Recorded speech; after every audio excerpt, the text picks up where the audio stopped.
You and all the school parent groups about the country, and you must stand united on this and stamp out this frightful assassin of our youth. You can do it by bringing about compulsory education on the subject of narcotics in general, but dread marijuana in particular. That is the purpose of this meeting, ladies and gentlemen, to lay the foundation for a nationwide campaign by you to demand by law such compulsory education. Because it is only through enlightenment that this scourge can be wiped out. Out of the traffic in these drugs, a lawlessness that we can scarcely estimate has grown and is now flourishing. It exists in almost every city and hamlet in the country. It might be interesting and important for you to know some of the methods used in bringing these drugs into the country, and the work of the forces of law and order, which are daily combating the traffic, always at the risk of life, by their agents. This ceaseless fight against the drug traffic is directed by the Department of Narcotics, Washington.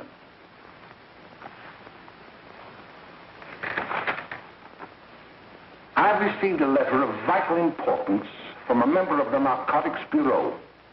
I'm going to read this letter to you. My dear Dr. Carroll, the suppression of the use of marijuana and of the forces lurking behind it are the most important jobs this department is now engaged in. At the outset of this letter, there is one vital fact I would like to submit. There is a powerful agency. I speak of the school parent associations of this country, which can be invaluable in stamping out this scourge. Their help, their eternal vigilance, could be the deciding factor in our fight against it. The weed marijuana is grown in every state in the Union. Recently, in the city of Brooklyn, New York, a field of marijuana was found behind a tenement court. The weed was here being cultivated, regularly stripped and dried and sold in schools and at government army posts in and around New York.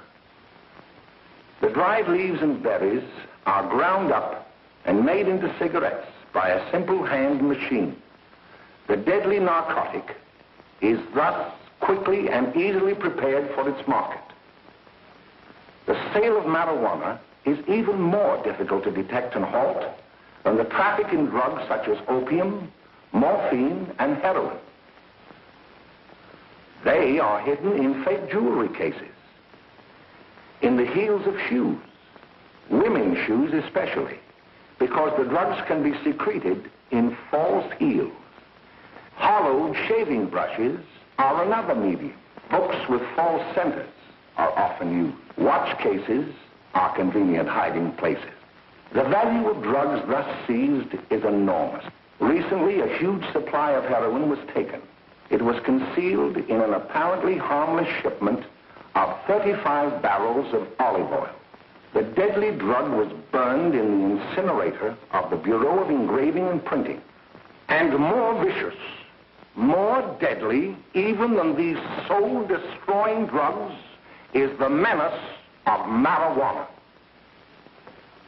No doubt many of you do not believe that these things do happen, but they cannot happen to you. You may also believe that the facts have been exaggerated. Let me tell you of something that happened right here in our own city. You probably read about it in the papers. However, I'll give you the real facts behind the case. There was an apartment near one of our high schools. It was run by a woman known as Mae Coleman.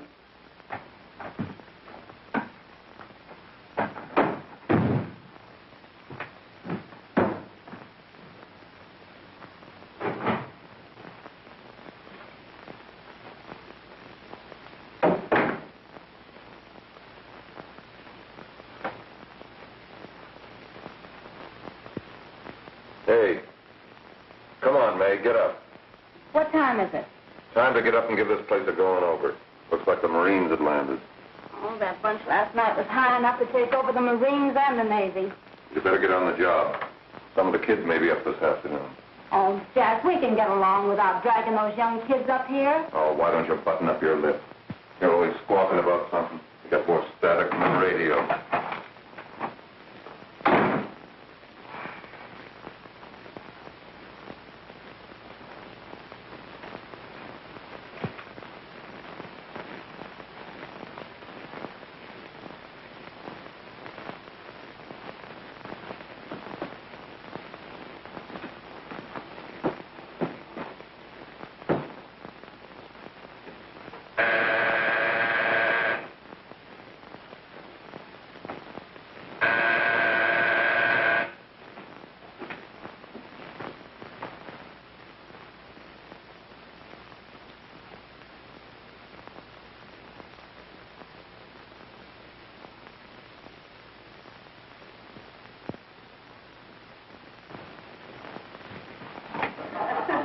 Oh, greetings. Well, hello, fella. How are you? Fine, how are you? Come here. Come here. Yeah. All right, glad to see you. Is Mae in? She'll be right in. Just sit down and make yourself comfortable. Hey, what kind of a joint is this, Eddie? Oh, it's all right, Gwen. See, they probably had a party last night. Oh. A couple of your customers, Mae. Yeah? Well, they're old enough to know what they're doing. Not like those young kids you bring up here. All right, all right. Listen, I'm going to blow. Where are you going? I got to make some deliveries, and I'll probably drop by Joe's place and bring back a couple of the kids. Oh, I wish you'd lay off those kids. Oh, why don't you get over that mother complex?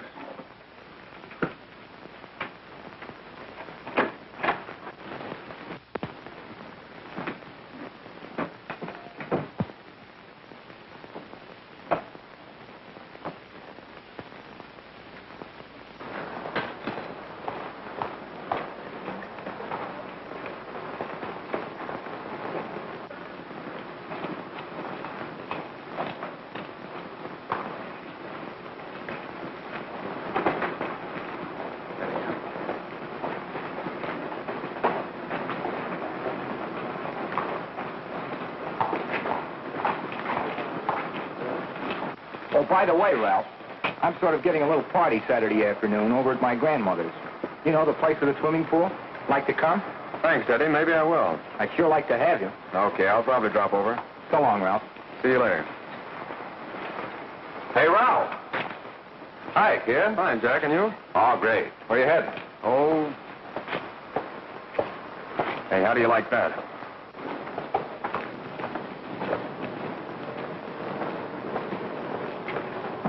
That's the one I was telling you about. Very nice. I don't know why you want to make such a fuss over that Ralph Wiley. Oh, he's a swell swimmer. He made the freshman team that year he went to college. Yeah, and that lets him out. My dad knows his family. None of them are any good. Father and mother just got a divorce from Paris. Yeah? You know, Ralph runs around pretty much on his own. He's been in a couple of jams. Well, I only kind of say hello to him. I don't go around with him. Well, you better not. He's a little too old for it. That's what my dad said. Hello, Mary. How are you, Bill? How are you, Ralph? Oh, hello, Ralph. You know our brother Jimmy, don't you? How are you? Well, I'd like you to meet a friend of mine, Jack Perry. Mary, Bill. How do you do? Glad to know you. We're going over to Joe's place. Why don't you come along? we have a date to play, a set of doubles. Oh, you can play anytime. Come on, we'll have some laughs. Oh, we can today, Ralph. Some other time. Can I go along with you? Sure. Hey, I'll see you at dinner, sis. Don't be late, Jimmy.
Kenneth at the apartment a little later.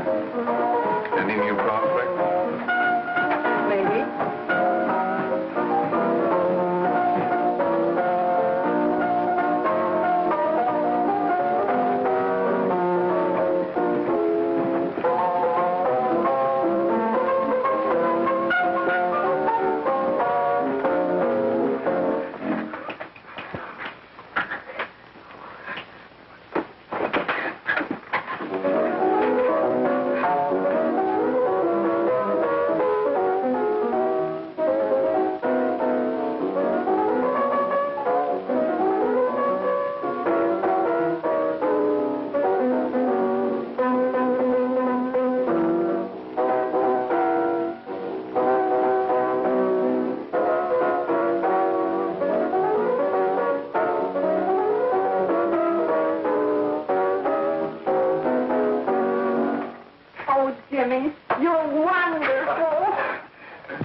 You just finding that out?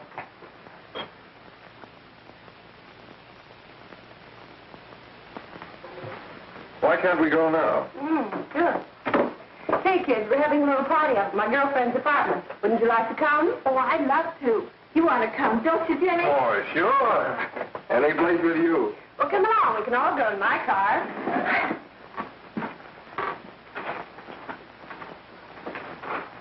See you later, Joe. Come.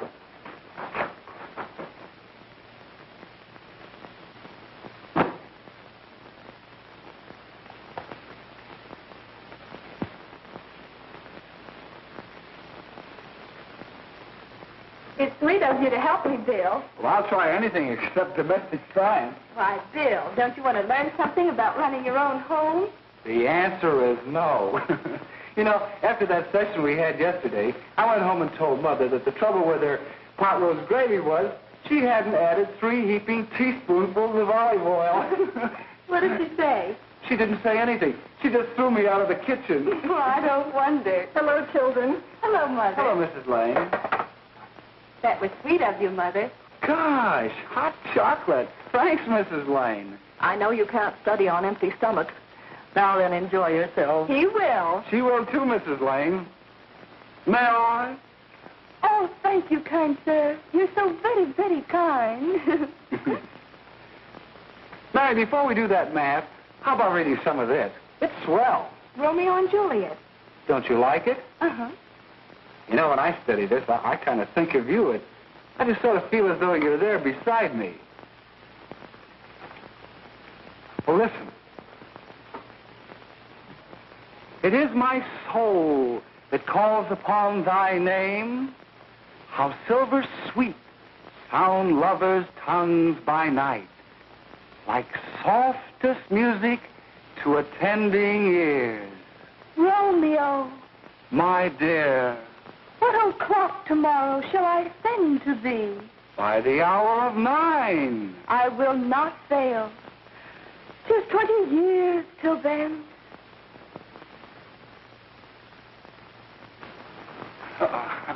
Well, I'll see you tonight, Mary.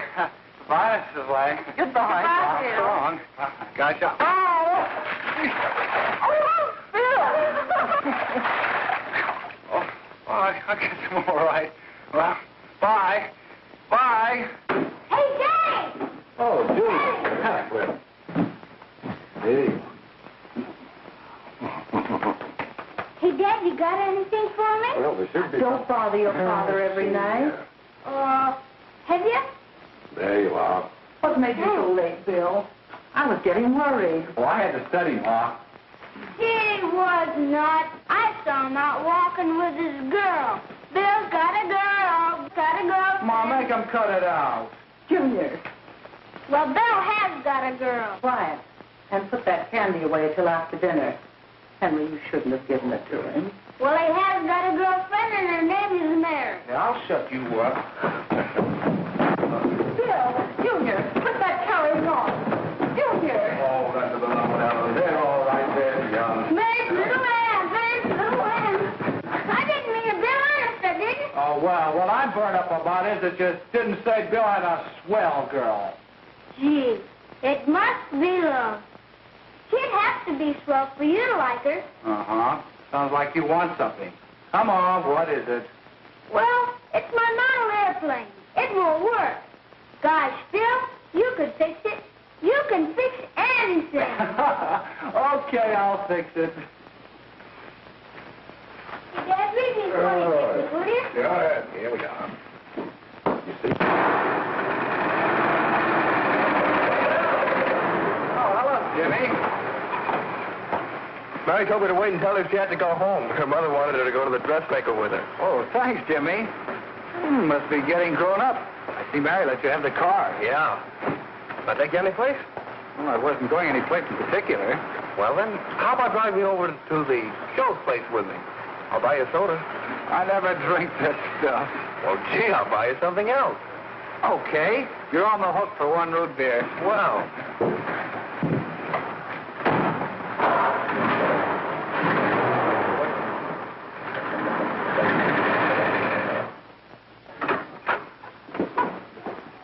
Hi, Bill. Hi, Jimmy. Hey, Jimmy.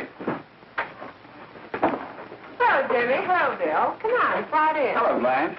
Hello, Ralph. How are you? Hello, Blanche. How have you been, Ralph? Hello, John. 2 sodas. No, I mean 1 soda and 1 root beer. How's May? Oh, she's fine.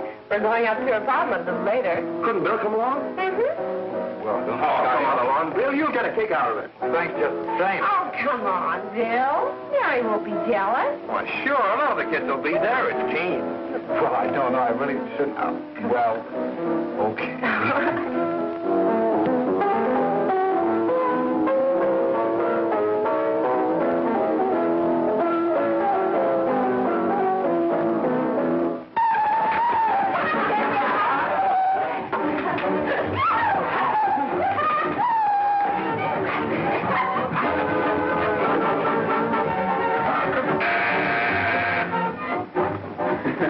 Hiya, kid. Hello, Jack. What do you say?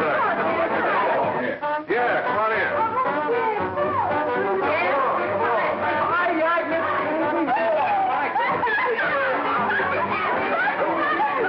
Come on, Bill. Don't stand there.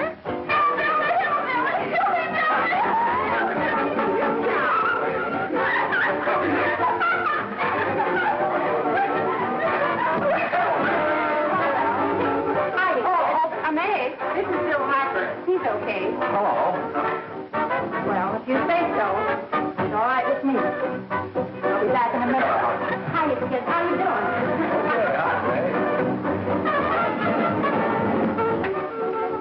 There's a new one in today. Yeah, Bill Harper. He's all right. Blanche has got herself quite a yen for him. Not bad. I didn't think she had that much taste. She knows what she's doing. She's got Ralph nuts about her, and now she's got her hooked up with this new kid. Say, we haven't many more smoke.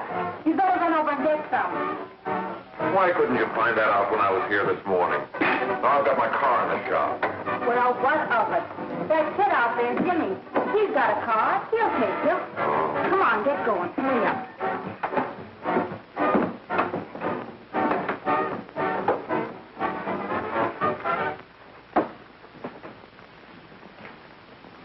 Hey, Jimmy. Yeah? I've got to run over to Cedar Avenue for a minute. You've got a car, haven't you? Why, yeah, my sister. Mind giving me a lift? Why, sure. Come on. Okay.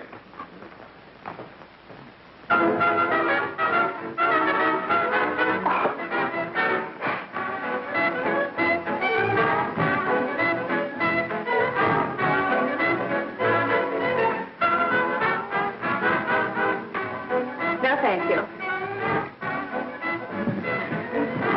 Well, here we are. Oh, thanks. Oh, May, don't forget me. I never forget you. Oh, here. If you want a good smoke, try one of these.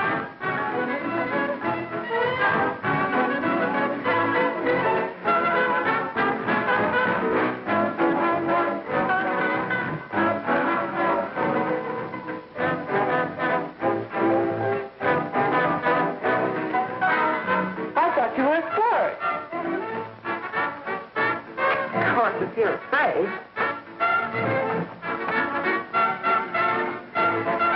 That's better. That's more like like it. I know you like that. Really, you will. And just take a puff of that.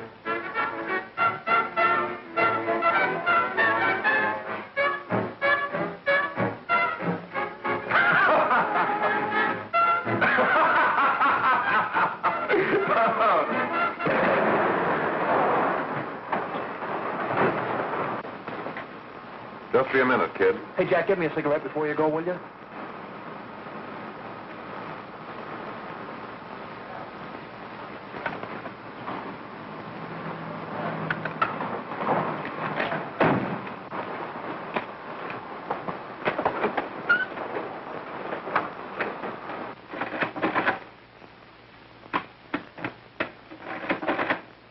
Hello, Jack. Hi, boss. How's business? Getting better every day. Those kids sure go for it. Swell. Had to run over for a couple more cartons. Ran short today. All right. Yanni, that's 10 gross for Jack Perry. Who? Pete Daly.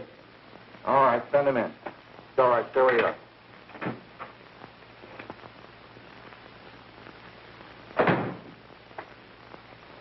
I want to talk to you. All right, go ahead. Jack's okay. What's the beef? Listen, you never heard no beef when I had to sell that rotten gin. You're after the dough, aren't you? Yeah, but I don't need dough that bad. Taking two-bit pieces from kids. There are millions of two-bit pieces just begging to be taken. Don't be a dope. I'm just dope enough to draw the line selling Harper kids. All right, Pete. You know what my policy has always been. If the boys are not satisfied, I'm always glad to have them retire. Retire permanently. So long.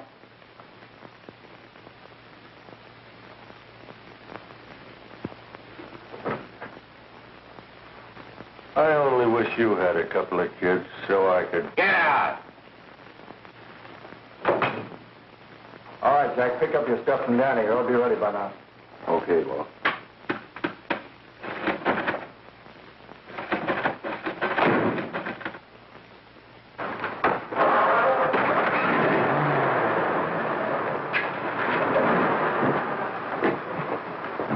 Let's go, Jack. I'm red hot.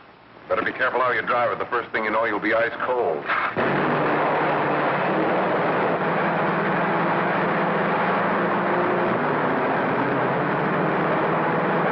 Take it easy, kid. Go around, you'll kill somebody.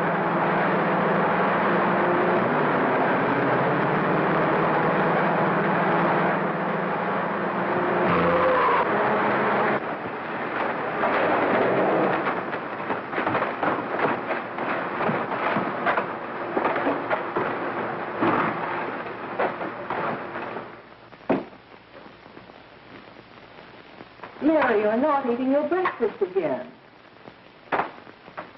Bill Harper hasn't been around lately. Anything wrong between you two?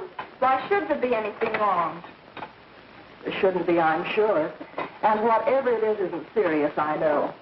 I'm sorry, Mother, for snapping at you like that. Don't worry about it, dear. Why don't you speak frankly to Bill? He'll be honest whatever the trouble is. I'm sure Bill Harper never lied about anything. Yes, that's right. Bill's mother says he never lies. There, you see? You think it'd be all right if I speak to him about it? Why, of course. Oh, Jimmy. Mama. Sit down, darling, and I'll have your breakfast for you in a moment.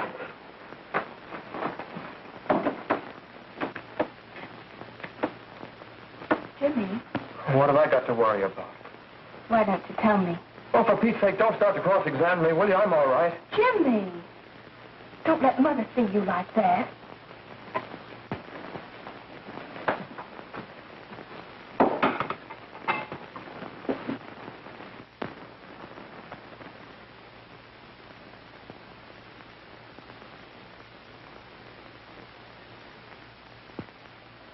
There is no doubt that there is an organized gang distributing the narcotic to students, not only in my school, but all over the city. You government men have got to find some way to put an end to it. Of course, I agree with you, Dr. Carroll. But do you realize that marijuana is not like other forms of dope? You see, it grows wild in almost every state in the Union. Therefore, there is practically no interstate commerce in the drug. As a result, the government's hands are tied. And frankly, the only sure cure is a widespread campaign in education. Oh, it's all right to talk about education, Mr. Wyatt. But we educators can't do anything until the public is sufficiently aroused. Let me show you something. In 1930, the records on marijuana in the Washington office of the Narcotics Division scarcely filled a small folder like this. Today, they fill cabinets.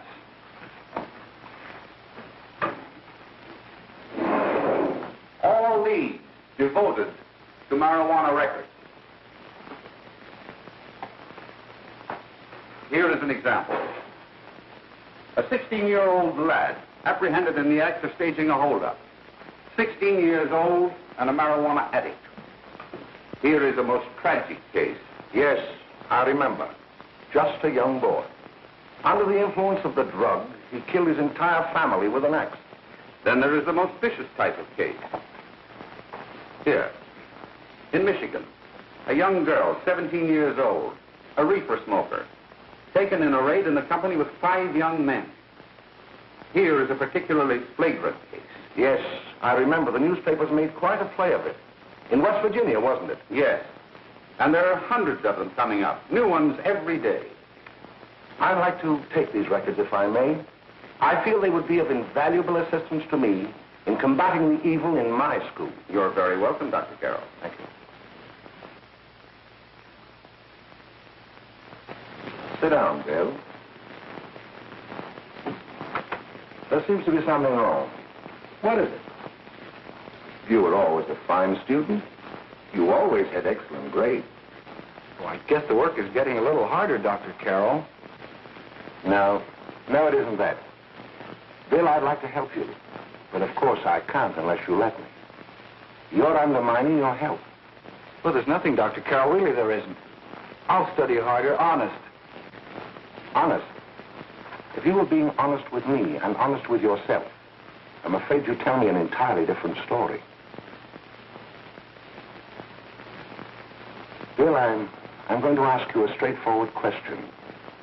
And I'd like to have a straightforward answer. Yes, sir. Isn't it true that you have, perhaps unwillingly, acquired a certain harmful habit through association with certain undesirable people? Well? Oh, no, sir, I haven't, Dr. Carroll. Well, that is, you see, I'm worried about something at home. All right, my boy. We'll just have to let it go at that. But remember, if you ever want to confide in me, no one will ever be the wiser. Well, thank you, Dr. Carroll.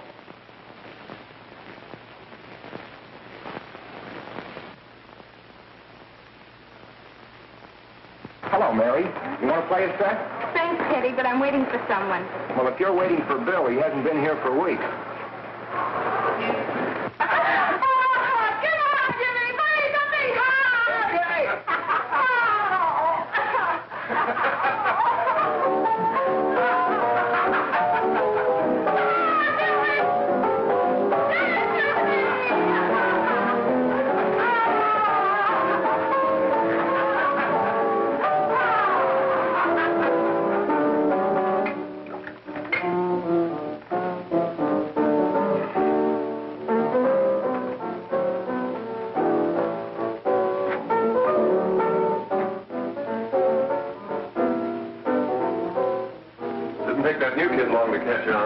Don't take any of them long.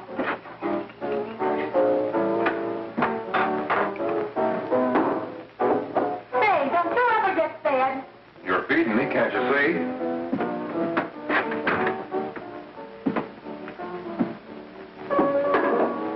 Give me a knife and a fork, will you? Get it yourself.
Morning, Miss. We're from the police department. Good morning. We're tracing a hit-and-run driver. Someone caught the license number at the place of the accident but didn't get it quite right. So we're checking all numbers like it, and yours was one of them. Well, I'll try to help you. You remember what you did on the 29th of last month? Oh, that was the day before Mother's birthday. Oh, yes, I remember that because I left school and went directly to the dressmaker's with Mother. I was there all afternoon. Did you happen to loan your car to a couple of men? No, I had the car all afternoon myself. Well, thanks, miss. Sorry to have troubled you. Tell me, was the person killed? Fortunately, he wasn't, but that's still no excuse for hit-and-run driving.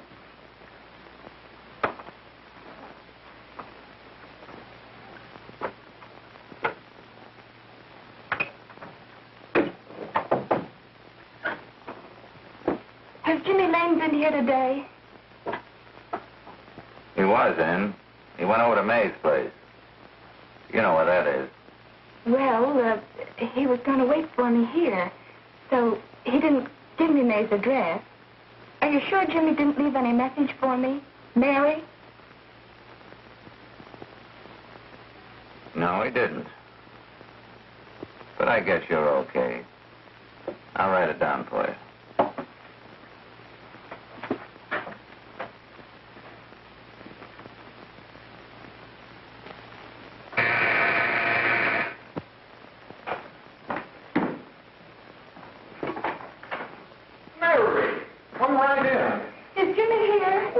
Around somewhere.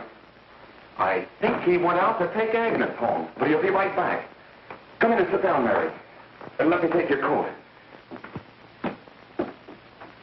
Who's the new kid just came in?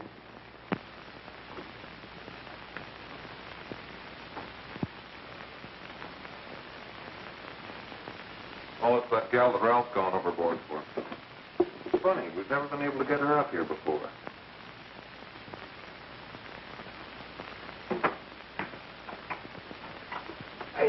Hey, scram, will you?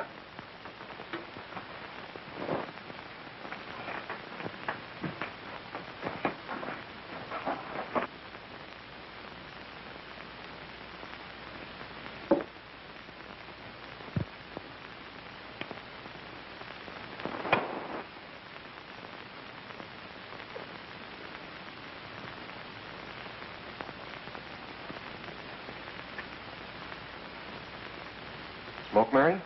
Thanks. Are you sure Jimmy will be back soon? Sure, any minute.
Hey, what's the matter? An orphan?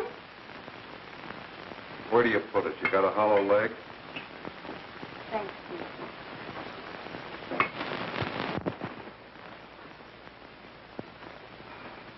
you. do you feel, Mary? Oh, Mary, give me a... Mary. Oh, Mary.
Jack, is she all right?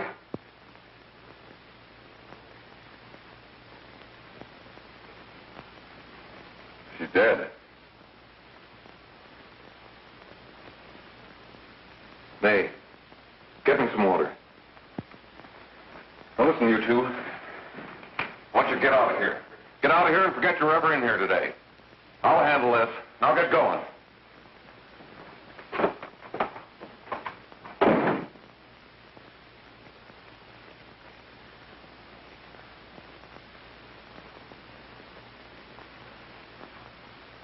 Give it to me.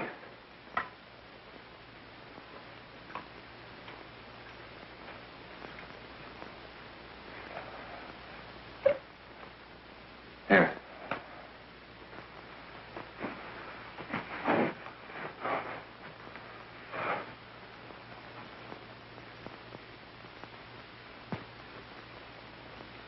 Harry.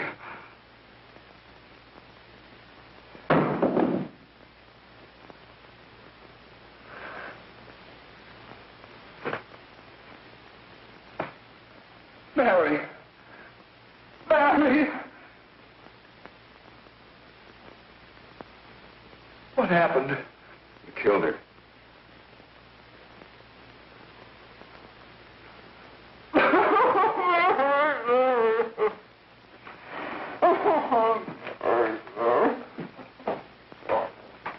Look. After I scram, you call the cops. And this is your story. Remember it. These two kids came up here for a couple of beers. You're out in the kitchen, you heard the shot. When you got in here, that's what you found. Just stick to that story. Mary. Mary, speak to me. Mary.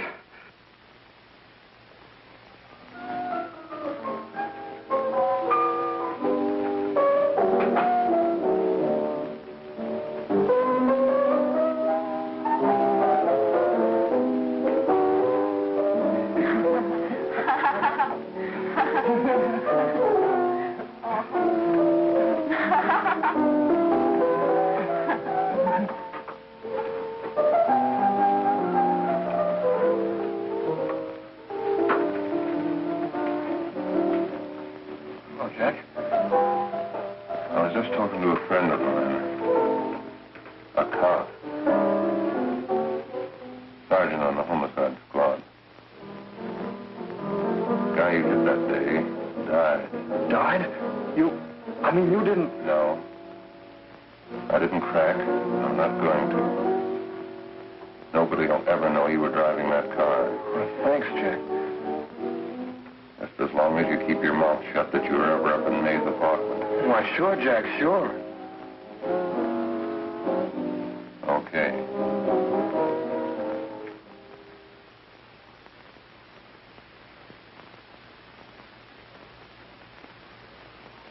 Your Honor, I'd like to recall Dr. Alfred Carroll to the stand. Call Dr. Alfred Carroll to the stand.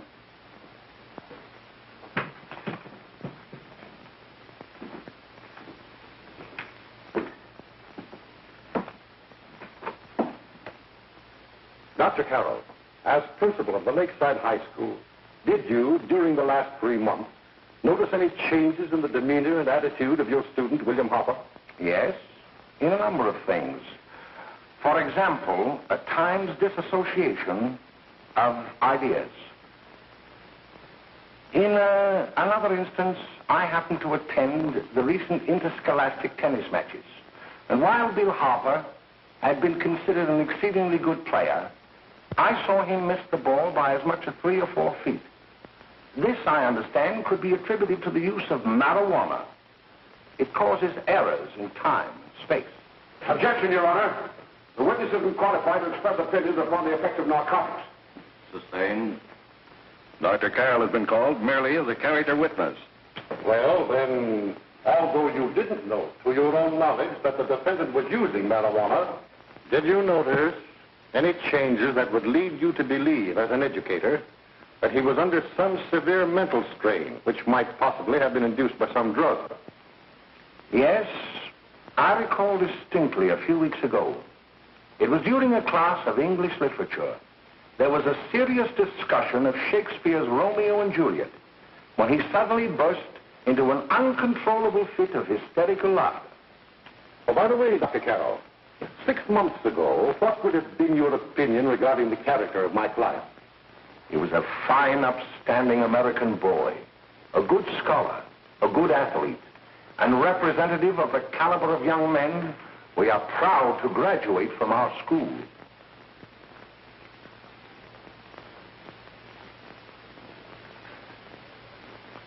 Oh, snap out of it, will you? It's not our fault.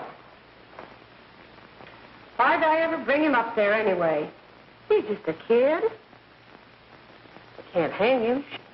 Shut up, shut up! Why don't you let yourself go? Talk. Go off your nuts and have me that way, too.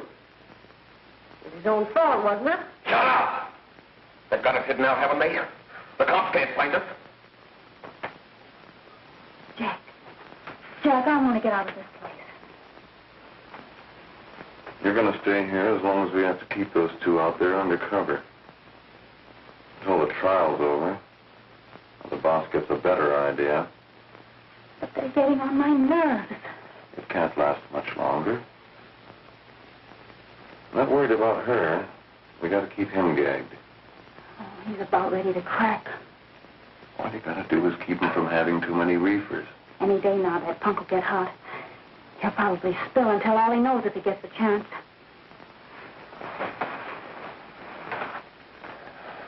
I don't think he'll get it. I'll see you later. Where are you going? I'm going to see the boss.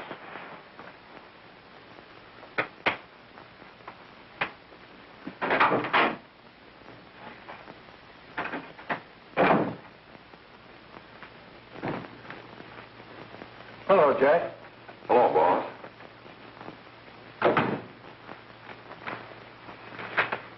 What are we going to do about that Wiley guy? Still jittery, huh? I don't know what the punk's going to do. Keep feeding him those hot sticks. That's what Mae's been doing. That's no good. I got a hunch that he's due to crack when that Harper verdict comes in. If he's on the tee, he's liable to take a powder on us and blow his topper to the DA. You mean you think we'd all be better off if he never heard the verdict? Well, what are you waiting for?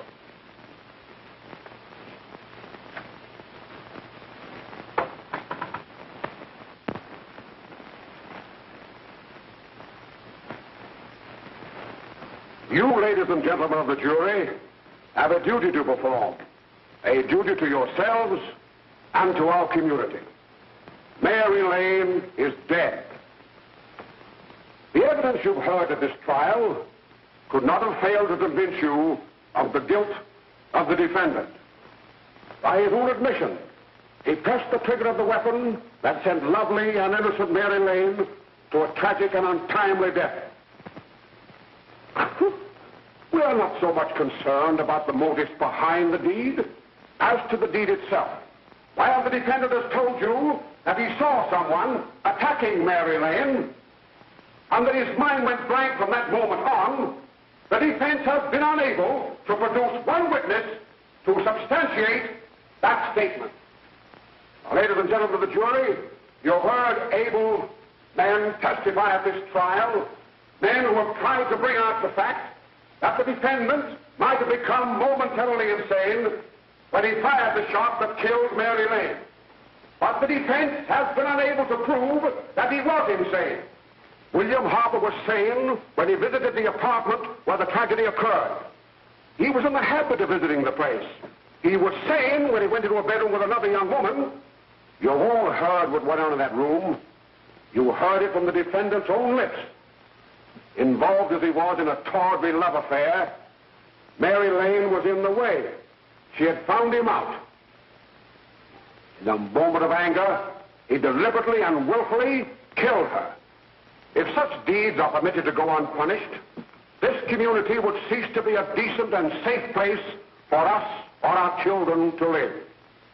I do not believe I have to plead or even demand that you bring in a verdict to punish the defendant for the crime that he has committed against society. You are upright citizens. That is why you were chosen to judge another. And as honest, upright citizens, there is only one verdict which you can find, and that is a verdict of guilty. And this court will be adjourned until the jury's verdict is reached.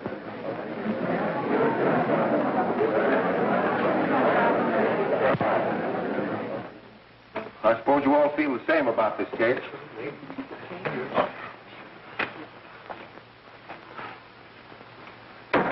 That he might have been insane when he did it? No, he wasn't. He knew what he was doing.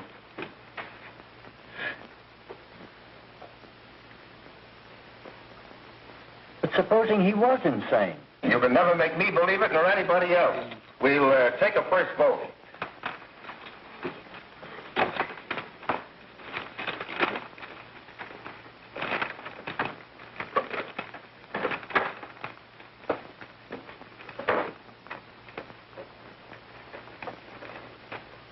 For conviction, 1 for acquittal.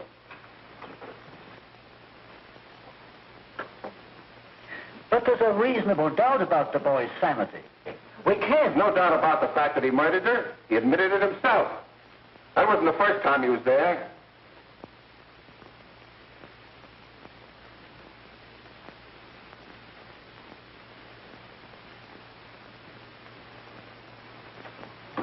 We gotta make an example before boys like that contaminate all of our children. We can't have every murderer hiding behind the gag that he's insane. Sure, they see red before they kill somebody. But whose fault is it?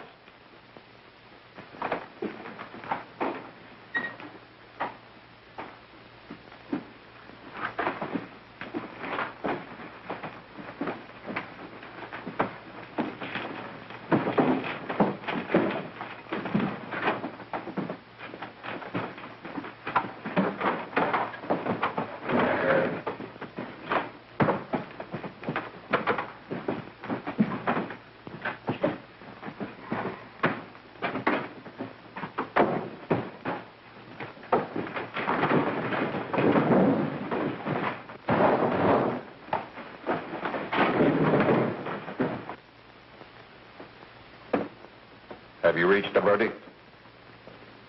We have. The defendant will rise.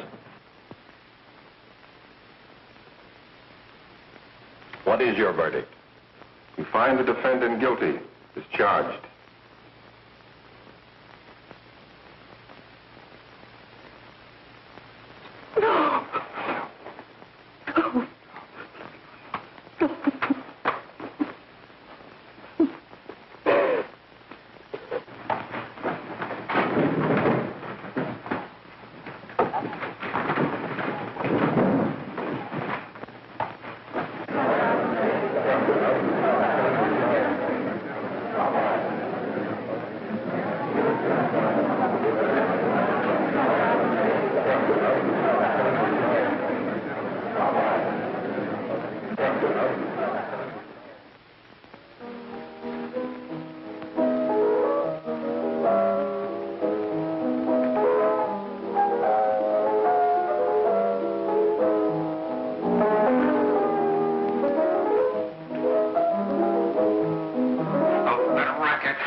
What do you want? Bring me some reefers.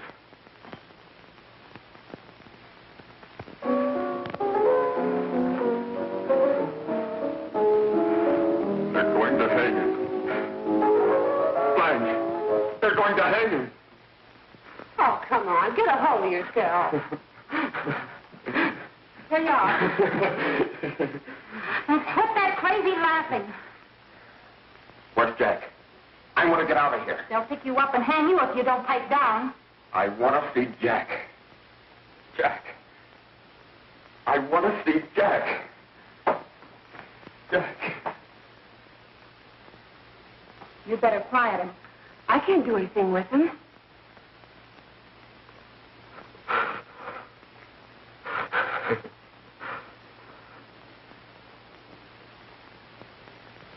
I've got to see Jack. We can't let that kid hang.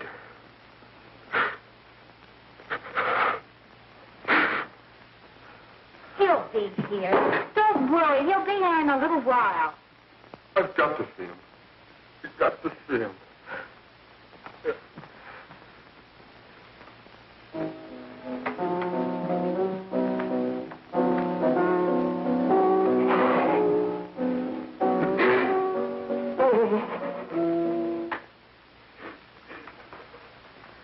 Come on, darling. Everything will be over soon. You want me to play something for you? Yeah, that's it. Play something. All right. Come on. Sit down.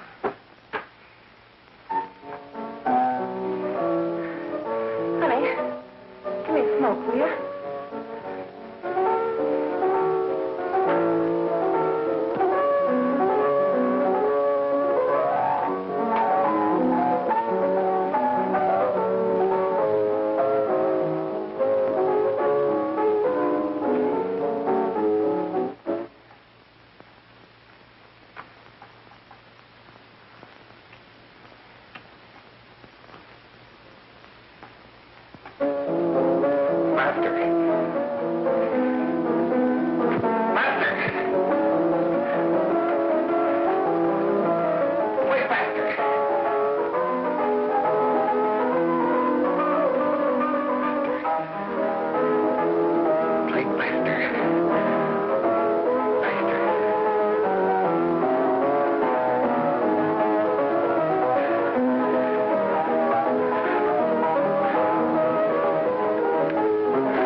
I know what you want.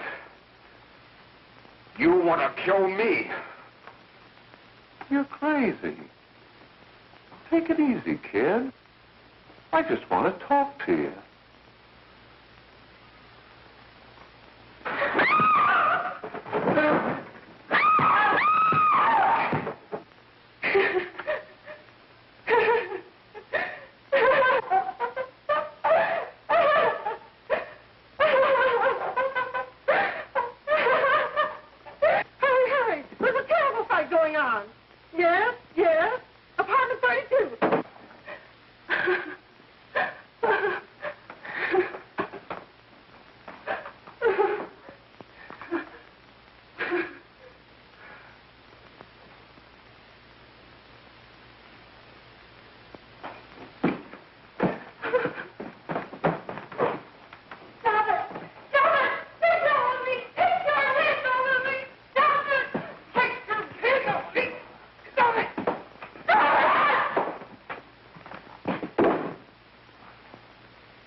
Give me a glass of water. Who's behind you? No, no, no. You'll hang if you don't talk. No. Who hired you and Jack? Hurry. Are you ready to tell what you know? Jack.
If we can gain some measure of leniency for my client, she is prepared to enter a plea of guilty and, in addition, turn state's evidence in the case of William Harper. I regret that this court is not prepared to bargain with justice. I'll tell anyway. I was there. I saw it. I know who killed Mary. And I'll tell you who killed Mary Lane. It wasn't Bill. It was Jack. Jack Perry. He shot Mary, and then he put the gun in Bill's hand. We were all at the apartment one afternoon, and Mary came in looking for her brother. Bill and I, we'd been in another room. And Bill came in, he caught Ralph with Mary, and they started to fight. But it was Jack who had the gun. He was going to hit Bill over the head with it to make him stop. And then the gun went off. I saw it. I can see it now. It was horrible. And before he knew it, Mary was dead. But you see, Judge, Bill didn't know he hadn't killed Mary. He was so doped up, they made him think he had. Ralph wanted to tell you, too. Oh, if they'd only let him. But this is the truth, Judge. I'm telling you the truth. After Jack saw the he was dead, he put the gun in Bill's hand. It was Jack's fault. And it was my fault, too. I got all of them to come up to the apartment. I'm just as much to blame. I am. Do I understand you wish to plead guilty to a charge of fostering moral delinquency in the case of William Harper? Yes, I'm guilty. I am. Prepare a statement for signature, and also an order setting aside the jury's verdict in the case of the people versus William Harper. In the interests of justice, I shall direct a verdict of not guilty.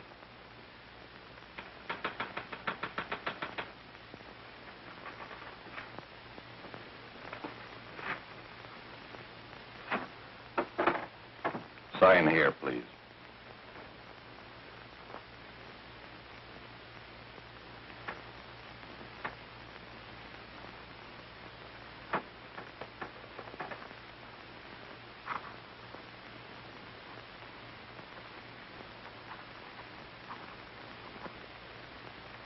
You shall be brought into court on Thursday, the 17th, when sentence will be pronounced.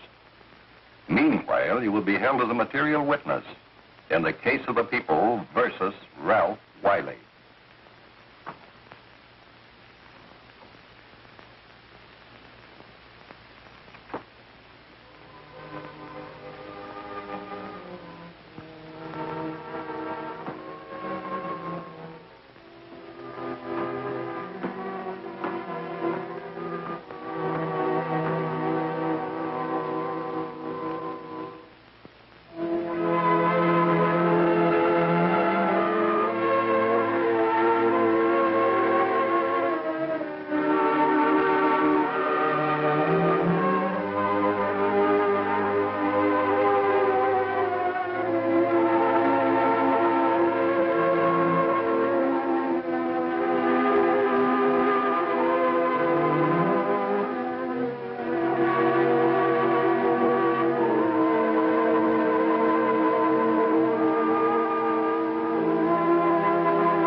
done in the hearings before this court today to what I hope will be the final actions revolving about an unhappy and unfortunate case, one whose horrible tragedy will forever remain with me.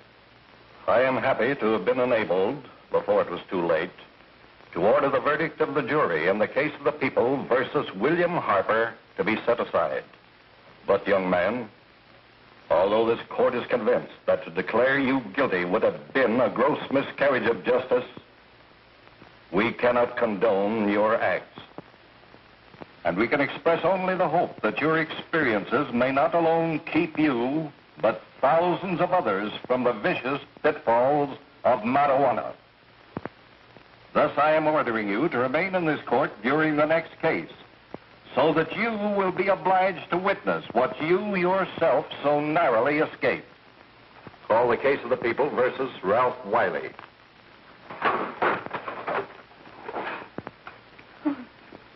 Bill. Bill.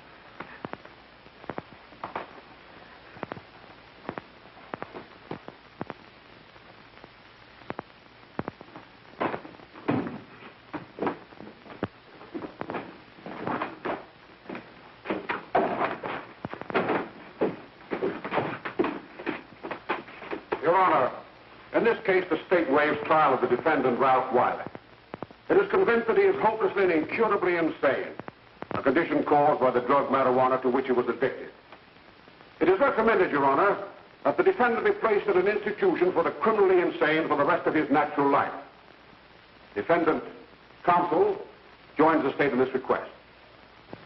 Since counsel for the defense, as well as counsel for the state, seem to agree on this, I see no reason why the request should not be granted.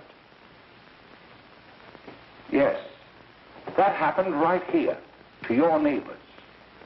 It is not too much to say that in your hands lies the possibility of averting other tragedies like it. We must work untiringly so that our children are obliged to learn the truth, because it is only through knowledge that we can safely protect them.